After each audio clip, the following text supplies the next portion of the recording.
Những ai thường xuyên sinh tồn ở thế giới quỷ dị đều biết, khi sự kiện cấp AC giáng lâm, cả thành phố sẽ bị ngưng trệ. Khi thế tỏa ra từ cấp AC tương đương với thông báo khởi đầu. Đây tận hơn 300 điểm công đức đấy.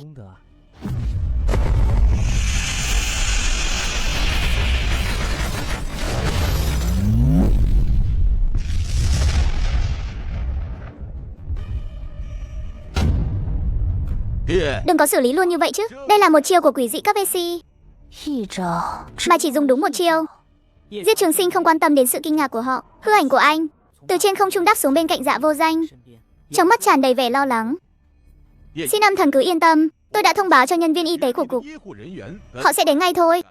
Cha của ngài sẽ không sao đâu.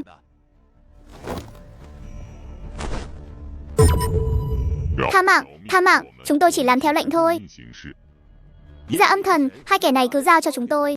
Chúng tôi cần từ miệng của chúng kệ ra thông tin của ám thế hội. Nếu có thể tìm thấy vị trí của ám thế hội, lần tới mình có thể nhờ vào các tín đồ của ngự quỷ cục để giáng lâm đến đó. Đến lúc đó lại được một mớ công đức rồi. Phần còn lại giao cho các ông đấy.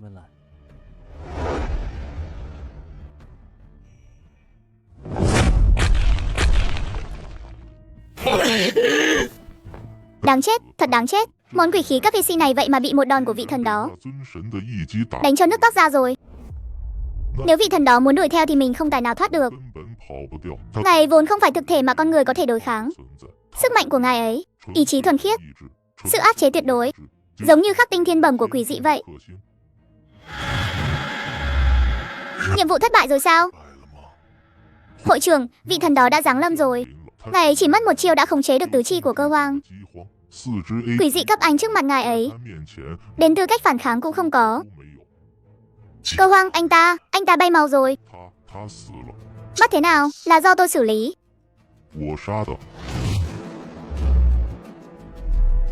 Ngươi đã xử lý Cơ Hoang sao? Vị thần đó quá mạnh. Tôi và Cơ Hoang hợp lực cũng không thể chạm vào ngài ấy. Ngài ấy có thể trực tiếp xuyên thấu quỷ dị, đến thí thần mâu cũng không ngăn nổi.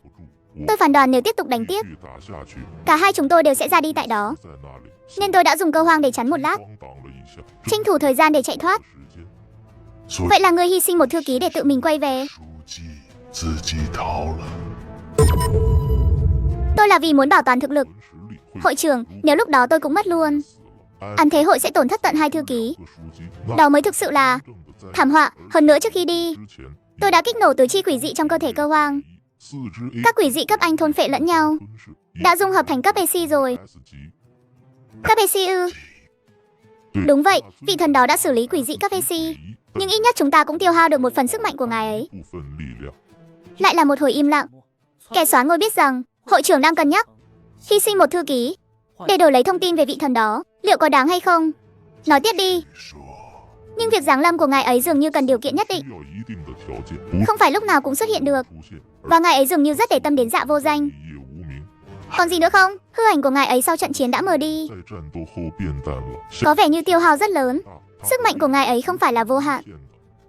Vị thần đó, ta muốn bắt sống. Cái gì? Ta nói là ta muốn bắt sống ngài ấy. Một vị thần có thể xử lý quỷ dị, còn có giá trị hơn bất cứ thứ gì khác. Nếu chúng ta có thể khống chế ngài ấy, hoặc nghiên cứu ra nguồn gốc sức mạnh của ngài ấy. Hội trưởng, chuyện này là không thể nào. Thực lực của ngài ấy tôi biết rõ mà. Cho nên ta không cần người đi bắt ngài ấy ngay lúc này. Ta cần người thu thập thông tin, tìm ra điểm yếu của ngài ấy. Giáng lâm cần điều kiện. Sức mạnh không phải vô hạn. Quan tâm đến Dạ Vô Danh. Tất cả đều là những điểm đột phá. Ngoài ra, hành động bên phía chiến tranh phải đẩy nhanh lên.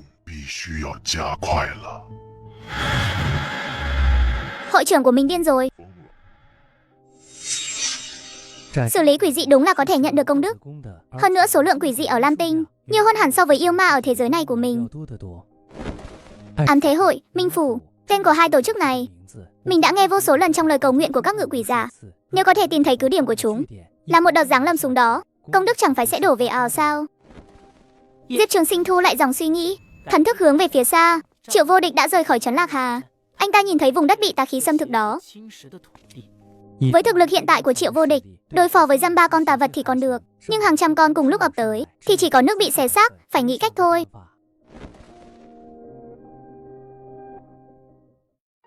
Báo cáo chi tiết của phân cục Dương Thành đã đến rồi. Đây là điểm thờ phụng thứ 3 của Dương Thành bị phá. Ngự quỷ giả trực tại hiện trường là Lý Tương Dương, 23 tuổi, cực kỳ tích cực, đã hy sinh ngay tại chỗ. Cái tên chiến tranh này, đa số những người có mặt ở đây đều đã nghe qua. Một trong 5 đại thư ký của Ám Thế Hội, ngự quỷ giả cấp 4A, 12 năm sự nghiệp, tham gia 47 lần hành động, xử lý hơn 200 ngự quỷ giả, chưa từng nếm mùi thất bại. Hắn ta đang cắt đứt hương hỏa của Dạ Âm Thần, điểm thờ phụng bị hủy, ngự quỷ giả bị bay màu, người dâng hương sẽ sợ hãi, không ai dám thắp nhang nữa. Dạ Âm Thần sẽ không nhận được hương hỏa. Trường Sinh lần trước giáng lâm giúp chúng ta đánh bại Cơ Hoang. Tôi nghĩ tạm thời chắc sẽ không giáng lâm nữa đâu. Vậy bây giờ phải làm sao? Cả nước có hàng trăm điểm thờ phụng. Chúng ta không thể phái người trấn giữ từng nơi được. Không cần giữ hết mọi nơi, nhưng phải khiến chiến tranh không tìm thấy mục tiêu. Đề nghị của tôi là các điểm thờ phụng khu vực Hoa Nam tạm thời rút đi, rút cả bài vị, di rời đi chỗ khác, đợi chiến tranh rời khỏi Dương Thành. Chúng ta sẽ thiết lập lại sau. Đây chẳng phải là yếu thế sao? Không phải yếu thế, mà là tránh đi mũi nhọn của hắn. Chiến tranh là một thợ săn, bản tính của thợ săn là truy đuổi con mồi. Nếu chúng ta khiến hắn cảm thấy không còn con mồi để đuổi, hắn sẽ đổi địa điểm thôi. Đợi hắn đổi chỗ khác rồi, chúng ta lại thiết lập lại. Trường Sinh đã nói hương hỏa không được đứt, nhưng nếu người dâng hương đều bị ra đi hết, thì hương hỏa cũng sẽ đứt mà thôi. Thay vì liều mạng vô ích, chi bằng bảo toàn thực lực trước.